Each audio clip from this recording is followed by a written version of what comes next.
എല്ലാവർക്കും drama review ചാനലിലേക്ക് സ്വാഗതം. ഇന്നത്തെ വീഡിയോയിൽ ഞാൻ പറയാൻ പോകുന്നത് നമ്മൾ തലകറക്കം, ക്ഷീണം ഇതിനെക്കുറിച്ചൊക്കെയാണ് പറയുന്നത്.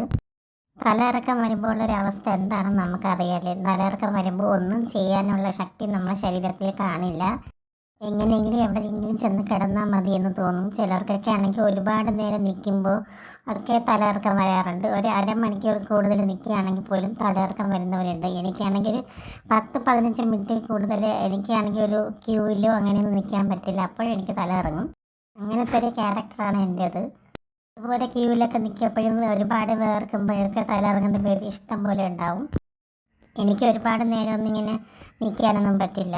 അപ്പോഴെന്നെ എനിക്ക് തലയിറക്കം വരും. തലയിറക്കം വരുന്ന സമയത്ത് നമ്മുടെ ബോഡി ഓവറായിട്ട് സ്വെറ്റ് ചെയ്യുകയും നമുക്ക് നന്നായിട്ട് ഷിവർ ചെയ്യുകയും ഒക്കെ ചെയ്യും. നമുക്ക് നടക്കാനൊക്കെ ബുദ്ധിമുട്ടായിരിക്കും. ഒരു ജോലിയും നമുക്ക് മര്യാദയ്ക്ക് ചെയ്യാൻ പറ്റില്ല. നമ്മളെ സ്കിന്നൊക്കെ നന്നായിട്ട് പെയിലായിട്ടിരിക്കും. നമ്മളെ മുഖം കാണുമ്പം തന്നെ മറ്റൊരാൾക്ക് മനസ്സിലാവും നമ്മളെ ബുദ്ധിമുട്ട്. എപ്പോഴും ഹെൽത്തി ആയിട്ടിരിക്കാൻ ശ്രമിക്കുക. അടുത്തൊരു വീഡിയോ ആയിട്ട് വീണ്ടും വരുന്നതായിരിക്കും. Thank you.